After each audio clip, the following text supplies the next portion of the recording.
Whatever you do, avoid the monks of St. Odwig's Perpetual. They deal in lies and false tenets.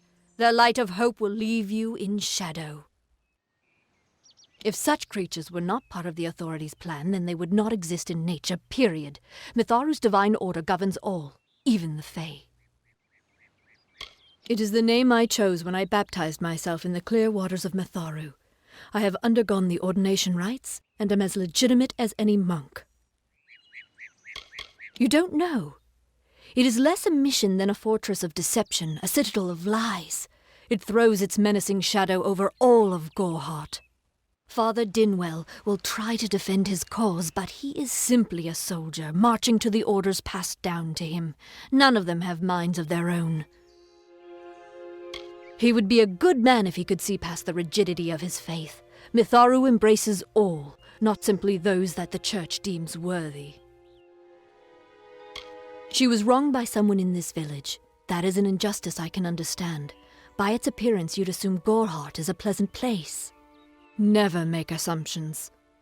Welcome to St. Odwig's Perpetual Mission. I would invite you in, but the Order has been too trusting in the past. We try to learn from our mistakes. Although, one never knows what might be a test of faith. You have arrived just when I am in need of aid, so perhaps Mitharu is at work. The Fae are stubborn fools. They treat their souls like toys, with no thought of right or wrong, chaos or order. I have been with the mission since its founding. These boys are like my sons. I live my life as an example of Mitharu's wishes for our kind. Frustrating, that one, stubborn to the spirit. She claims to know the will of Mitharu better than those of us who have spent a lifetime studying scripture. If only she would be touched by the hand of reason. The first bricks were laid 50 years ago by Odwig himself, before his demise at the hands of trolls. We honor him by converting the Fae to the worship of Mitharu. Alas, we have yet to convert a single one, but that does not keep us from trying. We at St. Odwig's have worked for years to establish a presence on this hill. It's not been without its challenges. The call of the Feylands does not fall upon deaf ears, and many of our youngest don't have the will to resist. Take Brother Egan, for example. 2 nights ago, Egan ventured past the walls to collect firewood and never returned. We must find him before anything happens. Oderath is a savage land. Every day we must face both the beasts of the wood and the evil of wicked hearts. I fear for Brother Egan's soul. He knows nothing of the world of Fae and Alpha, trust and temptation. He is like a baby, eyes wide at the world around him. Mitharu be praised, his order reigns supreme. Brother Egan was last seen northeast of here, just off the road near the Fae ruins. Please find him. Perhaps then we can welcome you into the fold with open arms. He is a good boy, but our youngest, and Egan often suffers from doubt. That is to be expected. One can only grow out of conflict, especially conflict of the spirit. I tried my best to comfort him and tell him that wisdom would come in time, but he is impatient, brash. He wanted a faster way to enlightenment and power. What are you doing down here? Don't you know Agna Farhold is haunted by the spirits of the Arathi? So, are you foolish or just stupid? Not much is known about the fabled beings of Order. They abandoned this world long ago, leaving ruins such as this as a testament to their glory. I hope that by spreading tales of spirits and boogeymen, they could prevent the curious villagers from exploring too deeply. One can always hope. I'm skilled in alchemy, but it has never brought me riches or respect. The only way I will ever find glory in this life is as part of the Red Legion. She, like so many others in Goreheart, is prone to ignorance. She sees what she wants to see. I am her dutiful apprentice, and she is the wise mentor. Her whole life is a lie, she tells herself. They're very careful about whom they allow into their ranks, and they were resistant about my membership at first. At least until I told them about Nanny. Her discovery will fetch a high price in Rathir, and could even decide this misbegotten war. Still, that is no concern of mine. I simply want to be one of the Red. Oh, I see. The Twisted Gnome has found herself a champion. How delightful. Nanny always was a fool. So immersed in her work that she failed to see the deception before her very eyes. The Red Legion has her formula, because I gave it to them. At this very moment, they are moving crates of it eastward towards the city of Rathir, where they will fetch a high price. Poor Nanny. So trusting, so pathetic. Of course she can never learn of my ruse, can she? Yes? What could a mortal vagabond need with Casmaran, the Eternal, messenger of the Fey folk? Speak! My time may be of the ages, but it is still precious. I'm new to the Feylands. Until I joined the mission, I'd never even left my home village. That's why I volunteered. I wanted to see the world. I want to visit the gardens of Issa, to meet gnomes and Alfar, to live. The Order of Mitharu was a good way to leave home, but I want so much more. It sounds rather silly, doesn't it? I had a feeling it would. I need a mage name for when I become all-powerful, for when my magic is so great that no one will dare dispute me. What about Abner the Visionary, or Malik the Nefarious, Lord Zaltanus? No?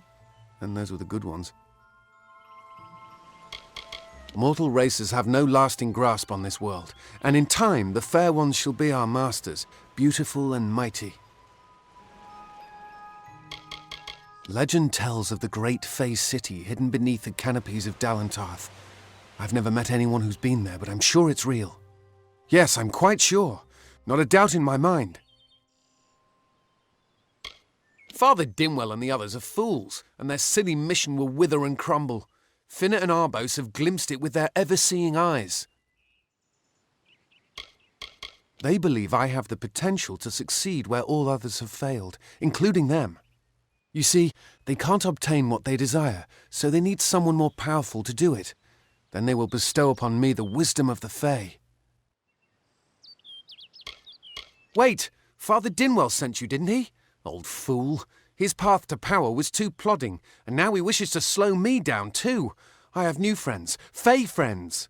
They are named Finna and Arbos, and they have sworn to share their secrets with me and to gift me with true magic.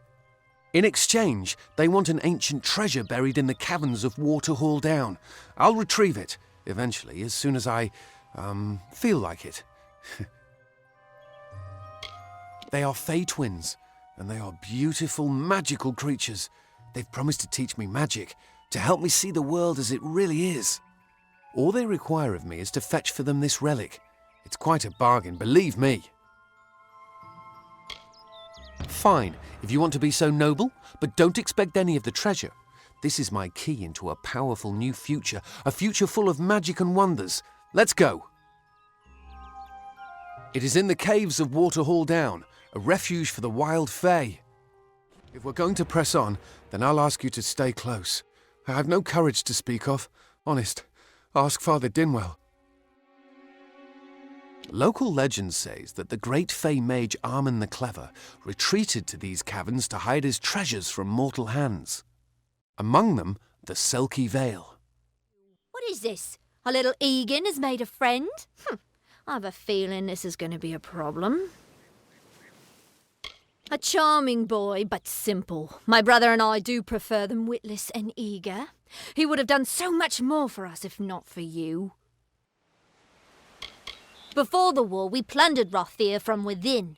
We were so successful that the Warsworn had bounties on our heads. Not much, but enough to be proud of. Sadly, all good things must come to an end. With the arrival of so many wartime outlaws, we were forced to relocate here. It was for the best, if you ask me. Legend states that the wearer of the veil will be granted strange abilities, fey abilities. So you can imagine why my brother and I might be curious. Obviously, anyone who has ever glimpsed a fae would know that, unlike little Egan here, your head holds more than fantasies. The Feylands are such fertile ground for games. The inhabitants are so oafish you can fill your pockets with hardly any effort. Are you going to give us what's rightfully ours, or do we need to start a new game?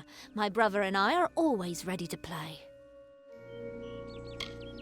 Then you'll have to pay for it with your life. You see, we have much invested in this deception. Blood, gold, not to mention the hours wasted on Egan. We may be criminals, but we're an honourable pair. We worked hard for our prize and now we mean to have it. Cursed, is it? Huh. It does look like you are well acquainted with misfortune. Keep the veil, then. There are other treasures to be had in the Feylands. Make certain our paths do not cross again, or my brother will add his mark to your scars. I didn't know. How could I? Before I came to Gorehart, I'd never known anyone outside my immediate family. Everything was so new, so magical. You must think me a fool. And Father Dinwell, come, let's return to the mission. I must ask forgiveness of so many. Great Mitharu, Egan has returned. As for you, you have done as I asked, and we here at St. Odwig's are forever grateful. Consider this meagre reward a donation to your cause. It is just one, to be sure. It is only by the grace of Mitharu that Egan has been returned to us. Of course, you had a hand in that miracle as well. The authority works in many ways. Father Dinwell says I have a promising future here at the mission. My dishwashing is inspired. His words. I don't know what came over me. The twins poisoned my thoughts and made me think that magic belonged in mortal hands. Only Mitharu wields the power to change who I am. I am clay in his hands. Of course, I did like the name Casmaran. It had music. See you later. I'm still deciding whether or not my decision to join St. Odwig's was a good one. Aside from my near death, it's been quite peaceful. He's a kind man for taking me back among the brothers. It will take time, but I will work my way into his heart again. I have faith. I'm ashamed at how they used me. I was so ignorant, so greedy. I only wanted to feel like I understood the world. They took advantage of that. I'm glad you are well. His curiosity got the best of him, and we almost lost him. He's a good soul, but young, foolish. He will learn in time. Mitharu has led us to this hilltop for a reason, and that is to end the Fae's long cycle of kinship with chaos. These poor creatures crave order. Look around you. This whole forest is a shrine to nature, which is, as you know, Mitharu's greatest gift. The men and women of Gorehart are good people, but I tend not to socialize with them. Their concerns are their own, as are those of St. Odwig's. Her lies and accusations border on heresy. That one better watch her words, lest they coil back to bite her in the throat. This mission was founded to aid all those seeking Mitharu's divine order. There are others as well. St. Hadwin's is east of here, and St. Edric's is to the south. He is the authority, the great creator, the being of supreme order. All Almain claim him as their own. Of course, his wisdom is available to all who seek it. Oh, I didn't see you come in. I was reading this letter, and is there anything I never thought it would happen. They're coming. Even with everything else going on in this village, the Red Legion is coming for me. I'll admit it. My past is a tapestry of drunkenness and loose morals, women and wine. I'm not proud of it, but I couldn't have gotten where I am without making mistakes. The people here are kind, yet suspicious. They believe the mission harbors secrets, and they're right. It filled the hunger I was hoping to sate with wine, women, anything and everything. The mission gives my life meaning. I was not always the pious man you see before you. No, I was a scoundrel, a raider in the dreaded Red Legion, a gang of the notorious bandit Red the Dead Edward. But plunder could not sustain me. I wanted something more. Several of us faked our deaths and deserted, always knowing that Red might track us down. And now, he has. It's all here in Red's letter. He demands we satisfy the blood rite. 2 lives for 1. He'll let me go, but only if I kill the men who deserted with me. But I cannot. I could hand myself over to Red, but he'd have me killed. The only other choice is to kill the men who left with me. I can't do that. I'm not the man I used to be. I do what I must. I only hope Ugnar and Itrin will forgive me. Ugnar works in Gorhart village. Itrin haunts the ruins near Haxi, still struggling with his demons. Be on your guard. I fear they will likely come for me as well. When it's finished, take their daggers and bring them to Red Edward. He will demand proof. Take mine to start. Good luck, my friend. May Mitharu bless you. It is a sacrament of the Red Legion. When you commit a crime, you must pay a penance. Surrender your life or the lives of 2 others. Ugnar could always be found by Red's side, Red's right hand. But beneath his brutal exterior, Ugnar was a good man, tortured by the ghosts of his dead wife and children. Itrin, however, rivals only Red Edward in his bloodlust. They say he was once a Justicar, but was expelled for brutality. His devotion to his god Enadon is fanatical. I fought under Red for years, yet I know nothing of him. I do know this. He will do anything to get what he wants. The most dangerous kind of man is one without limits. Ugnar works for the inn at Gorhart.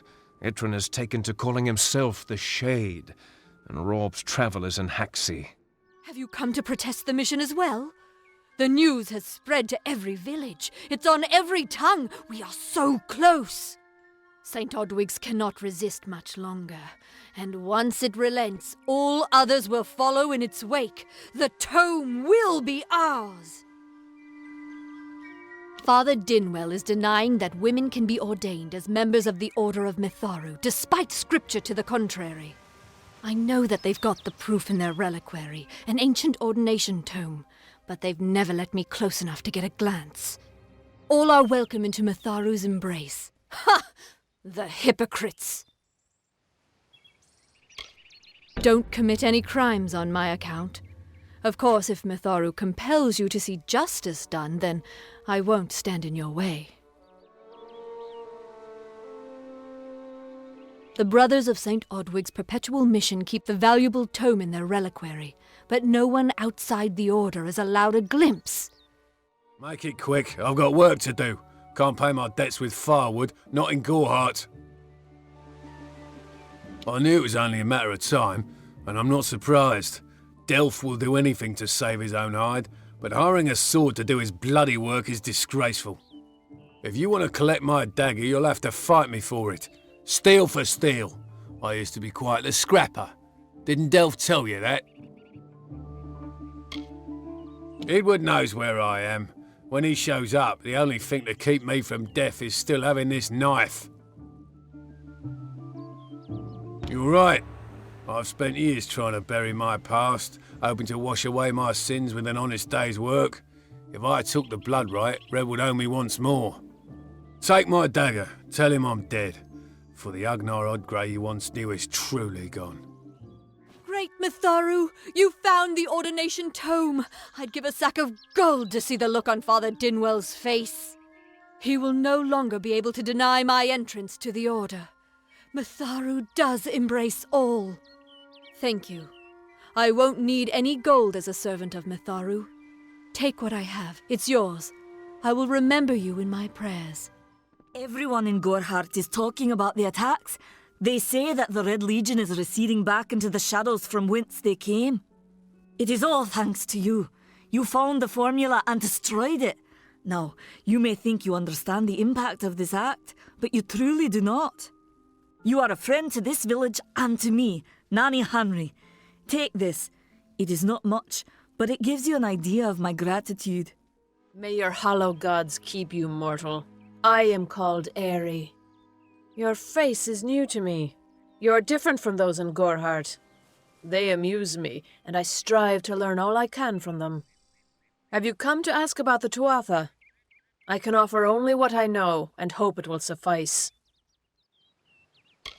I wandered the forest for many seasons, listening to lore stones of the great ballads. Before that, I dwelled in the gardens of Issa. I prefer the quiet of this village, the mirth of the witless. We are kin to the seasons and cycles of all life, to new life and perpetual growth.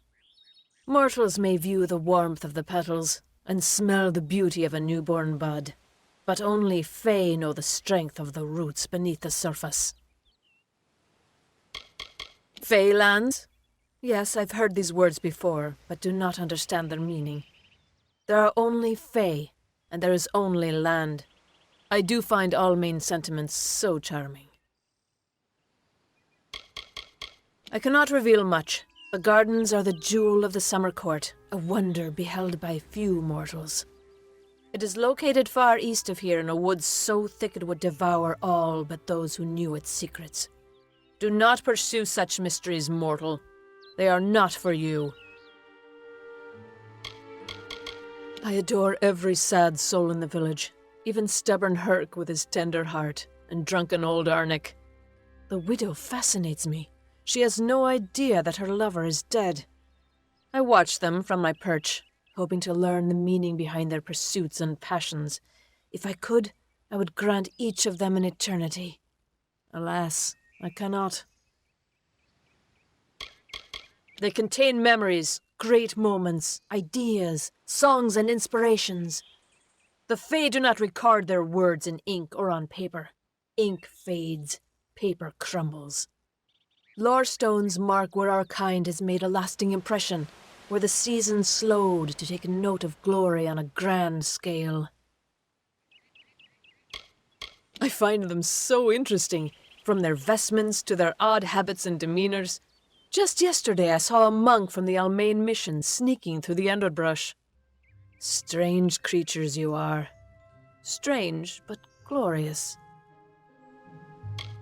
I feel them near, flitting through the western woods like shafts of shadow in the sunlight.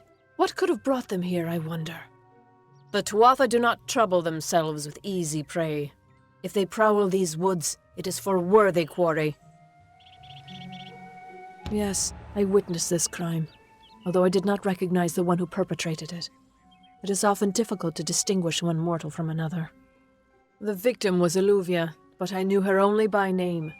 You must be hoping that I can offer advice, but I cannot. If she is meant for the Great Cycle, then so be it. However, I would be quite interested to find out whether one of my kind would benefit from one of your mortal remedies. I've always wondered. It will need to be powerful. Your delicate forms are far more sensitive than ours. In fact, it's astounding that you survive as long as you do. Perhaps your mortal apothecary can provide one. You can always create the potion yourself if you possess the skill. I don't know if I'll ever take on another apprentice, not after Karth's betrayal. It just goes to show that we gnomes should stay with our own. I'm sure I have a vial somewhere in this cottage, but I do not have the time to search for it. I'm sorry.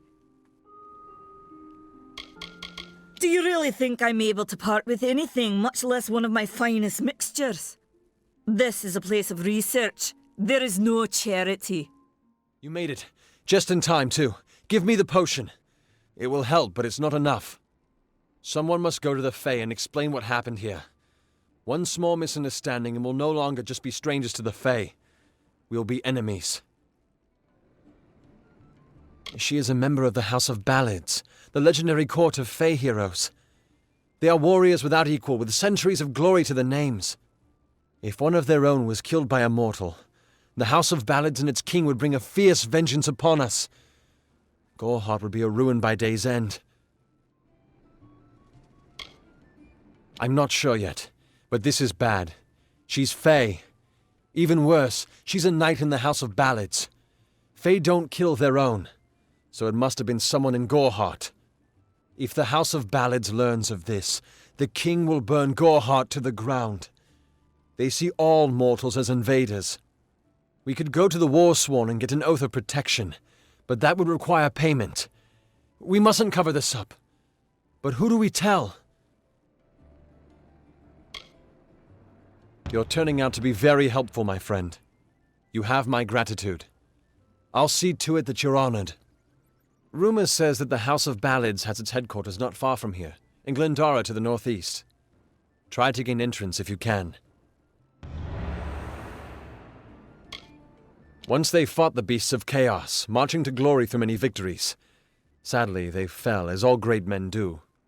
Now they're nothing more than hired blades. Anyone can earn their allegiance with a few pieces of gold. All I know is what I learned in my youth. The heroism of King Wenson and his court of enchantments. My gran spoke of them nightly as she sat by my bedside. For all I know, the House of Ballads is nothing more than myth. But I have a feeling that it exists somewhere out in the deep mists of the Feylands. It's east of here, in the meadows of Yolvin. The Feylands are a wicked place, crawling with creatures so strange you'll assume you're dreaming. Ugh, finally, someone that looks like they could stand up to a moderate breeze. There's need for an adventurer such as yourself. Me and a crew are mounting an expedition to a new land, south of here. Halleck's brainchild, if you can believe it. I don't share his optimism about the loot we'll find, but if we get only a fraction of it... Made a living pillaging the ruins of old places like Talarain. Robbing the dead tastes better than stealing from the living. I'm a good enough thief. Never once been caught. Still have all my fingers, or didn't you notice? Well, I know there aren't much women way out here, but let's stop all the attention, shall we? It's a touch embarrassing. The name's enough to put most explorers off. Bugger them, I say. Just less competition. Besides, what's in a name? I spent 2 years trying to make a fortune in a land called the Painted Orsks. Never did find out what an Orsk was. Ah, clever and strong, I see. It's as I said, we're going to the teeth of Naros, the land south of Dalentarth. If you want more information, seek Hellick Cross. He's leading us. We're camped beyond Ettenmere. Two Legs, please, help me. Other Two Legs are cruel. They will not help. No, I am cursed. A pack of Two Legs gave me this name, but they would not give me help. They hit me and drove me away, just for eating their tasty meat birds. But what did I do wrong? I was cursed by 3 sprites who were bored. Had I fang and claws, I would shred them like meat birds. My brothers and sisters think me but another Two Legs now, and will not suffer my approach. I am without a pack. But it is worse than that. Your two-leg life is unbearable, like these strange things called pants. How do you tolerate them? You must mean the fair folk, yes? They are north of here, deep under the shade of Yolvan. Their smell... it is unusual, green. Hunters like me, Two Legs. Their blades are their teeth, and they fight for their kin until the last breath. It is good for the hunt, this wood of smell and shadow. As a two-legs I cannot stalk, cannot pray. The bloodlust. It is agony. You believe me? Many think I am just another two-legs. They are wrong.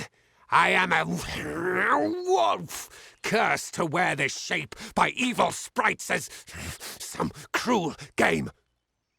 I still have wolf thoughts in my head, but two-leg bodies are so clumsy they can't even catch dumb meat birds. I must be changed back. The sprites are near. Even now I smell them, but I cannot fight in this form. Will you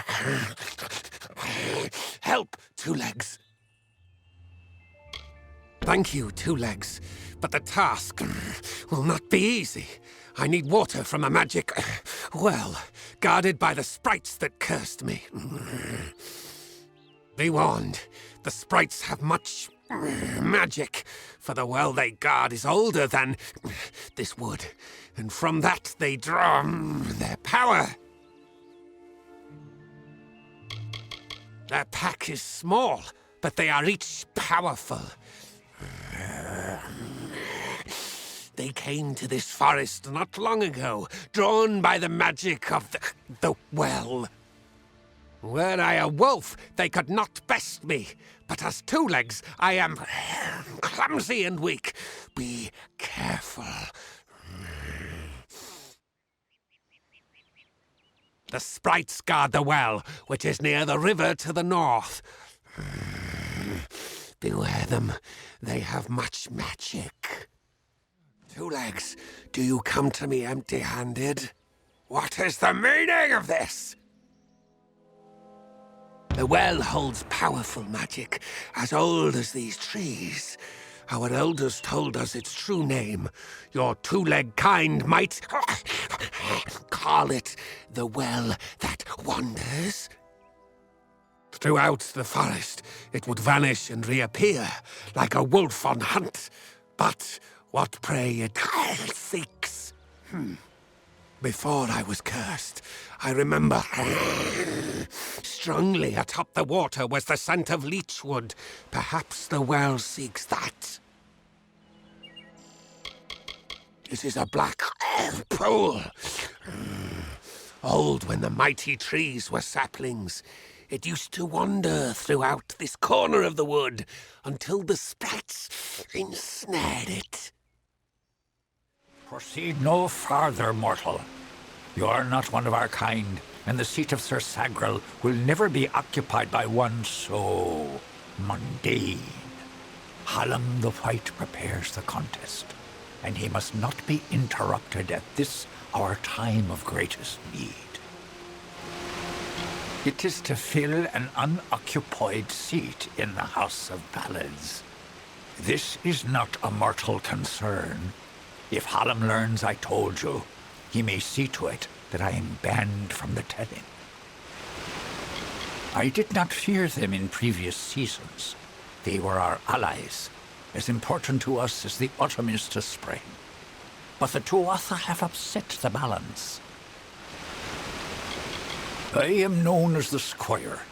It is my duty to assist the Chancellor of the House of Ballads in all of his many endeavors. Hallam treats me well, and it is an honor to serve. The mortals in Gorehart believe they have established a permanent settlement, but they are sadly mistaken. Those homes will crumble. Those graves will multiply. Trees may be cut down, vines stripped away, but the forest will return, and it will not suffer the footsteps of men. Neither will the Fae. The storyteller leads us all in the telling of the great songs of the Summer Court.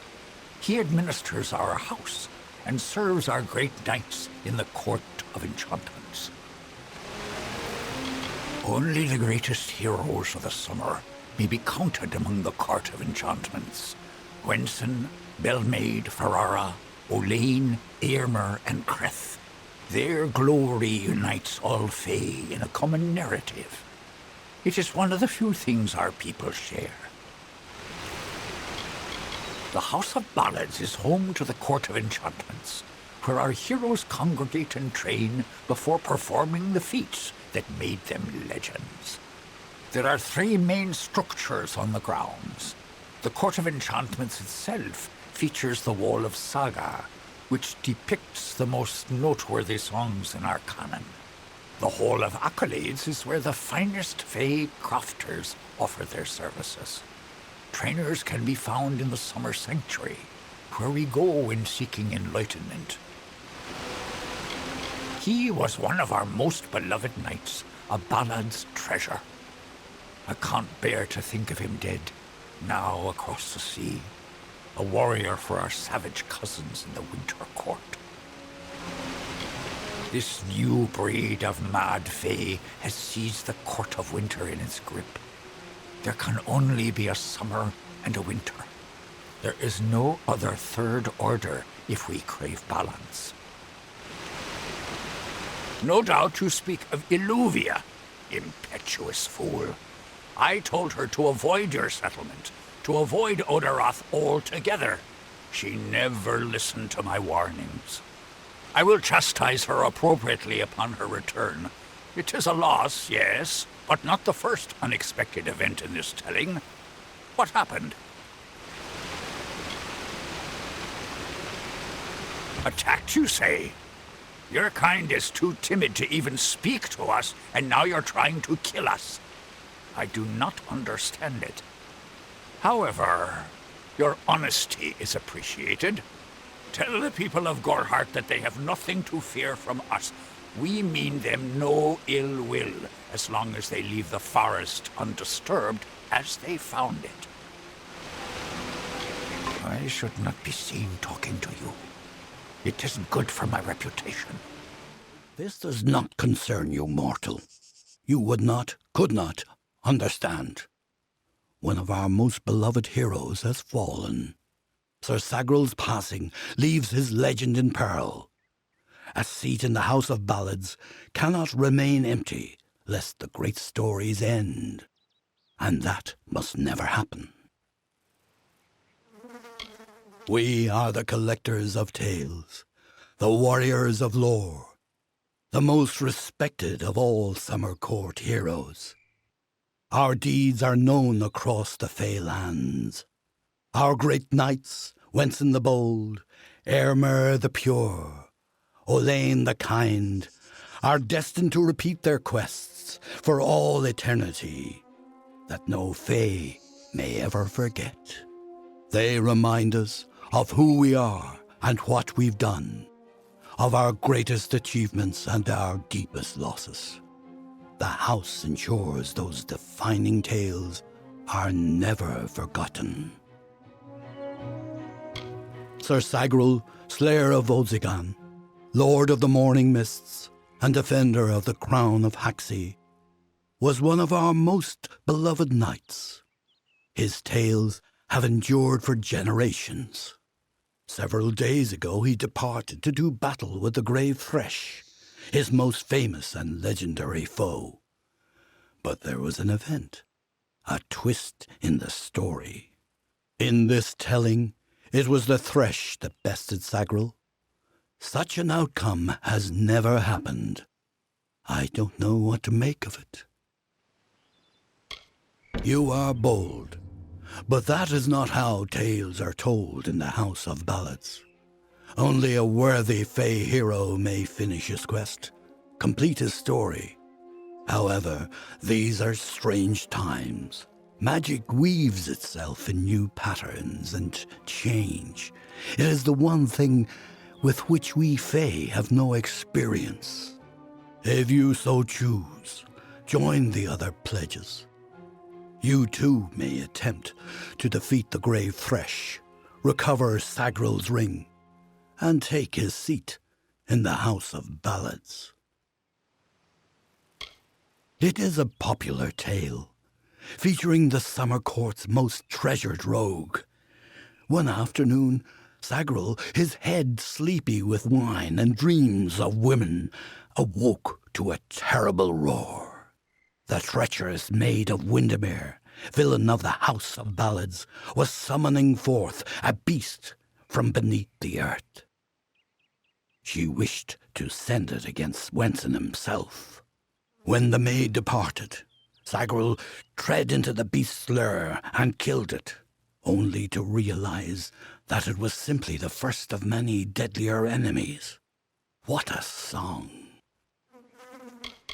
We are the soldiers of summer, the guardians of the light of spring. When our cousins in the winter court celebrate the darkening of the skies, we revel in the dawn. However, our cycle is changing. Everyone has noticed the fires on the sea, the monsters in the east, and the whispers on the lips. The summer court is in decline. For many seasons, the court of winter ruled alongside us as allies. There is no spring without the cool decay of autumn, no bright summer without the snow. Yet, even as our power wanes, theirs is mysteriously on the rise. Surely you have felt it. I am Hallam the White, seeker of the Stone of Val, Baron of the Drowned Forest, slayer of Argoth the Mighty, and Chamberlain to the House of Ballads. Many in the House of Ballads call me the Storyteller, for I watch over the summer court's anthology of experience. The lair of the Thresh is east of this great house, in the hollow of Gorgorth. In the evenings after dark, you can hear its disturbed slumber. The cries are unsettling. Let me take a look at you. Ooh, very fair you are. Too fair for the House of Ballads, that is certain. I tend to enjoy the company of mortals. So fleshy. I'm Ilova, instructor in the persuasive arts. That includes seduction, but you probably guessed that. I was brought here by Ferrara himself. Forbidden love can lead you in the strangest of directions. Here I am at the House of Ballads, and I won't even hold a sword. Care to be my squire? Intense relationships they are. Very intense. Many moonlit evenings are expected. The ballads sing of her as a winter court witch, and that she wishes to wither the summer. Me, I believe her affections for Wenson are quite real. I've met him, I know. I can make almost anyone do almost anything. Don't believe me? Ask one of my many admirers. I'm willing to make you privy to my secrets. For a price. Welcome. You've come to the right place, my friend. Yes, you have. This is where all the grandest questing goes on. Right in this bottle. Hey, old Ukabal will teach you everything you need to know about alchemy. Pinch of this, drop of that. Not much to it, really. Tell me what you need and I'll see to it you get a bottle. That is, unless I've consumed it all in a fit of fancy. Care to learn? I can hardly discern one of you creatures from another. I mean no offense, of course. I simply don't care. Dig for the rumors elsewhere, my friend. I really don't remember how I came to be here. So long as no one tells me to leave, I'll carry on, spinning my own song long after everyone else is gone. Welcome, ageless one. I am Arvia, but I suspect you know that already. The tides of fate have washed me upon your shore, and I am here to do your bidding. I am but a tool of the Destinies, a mouthpiece for their changing voices. I do not know how I know what I know. It has been that way since I first stepped from my hollow. You act as though we're strangers, but that's not true, is it? In many a dream you've come to me.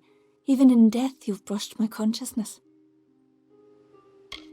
I am here for you, to guide you in a careful separation of the threads of fate, and to ease you into a more appropriate plane. Lord Isa had great faith in Wenson, and his instincts have proven true. But all kingdoms fall, and all kings fall with them. There is no clear victory for the House of Ballads. I see nothing. Only you. Yes, it's true. She exists, skirting the edges of my consciousness. But I am unaware of her intentions. That is more troubling than anything else. Good day. How can I help you? You are the mortal I've been hearing about. How dare they say you're meek? Why, to me, you look as fierce as a troll. The songs of the House of Ballads are not simply stories. They are part of the magic that unites us all, summer and winter alike. They move through us like the seasons. There are some who believe our time of glory is on the decline, that our ballads will fade into mortal history like whispers. I say, never underestimate a good story. I can help you with any gems or shards. Speak to them on your behalf. 'Tisn't as hard as you might think. Unless they're stubborn, of course. My telling is not one of battle and bravery, but of binding. I served Wenson himself back when the great ballads were new. We did not sing them then. We lived them. Welcome to the Summer Sanctuary, where the seeds of knowledge are sown and nurtured. I see you are a stranger and a mortal. I am Green, and I possess the healer's warmth. Do you have need of my services? Have you been injured in your mortal war? All of us at the House of Ballads live to serve Wenson and the court. They are the lords and ladies of tradition, embodiments of Fey glory. Without them, we are nothing. If you ask me, our kind should be moving east to aid the Alpha. We are part of a bigger world now. The telling has changed. We cannot ignore what you call the future. For our kind, healing is simply a matter of asking our bodies to mend themselves. For one like you, it's more complicated. I don't know how you lasted this long. I do what I can. Most of the time, it's not enough. I've learned much from the dying races. Life is precious. Our kind often forget that. Greetings. I am Gleonol, also known as the Antiquarian. What does a child of dust require of me? All of us in the Western Feylands are subjects of High King Tatarian. Our presence maintains the natural balance, bringing the green of spring at winter's end. We are the story that is told in every age, with different words, but the same meanings. We are the blazing summer and the brooding winter, forever following one another. We are, as we have always been and shall ever be, no more and no less. As Antiquarian, I'm keenly aware of the lesser ballads in Fey telling, and do my best to ensure that they're not lost in the wide river of time.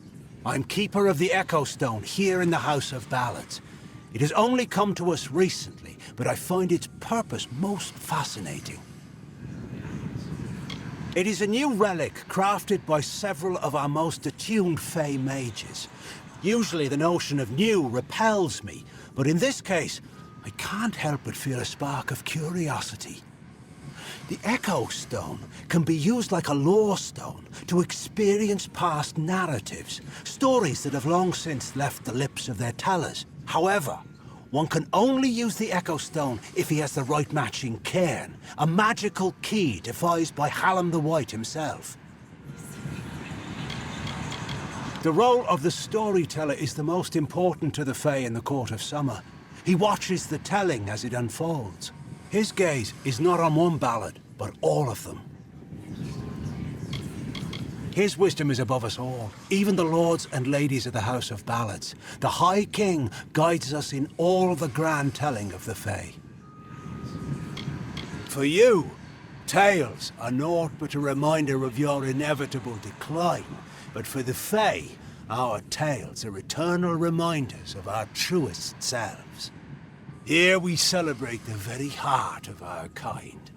The greatest of our tales, reborn and relived. Every creature has its story.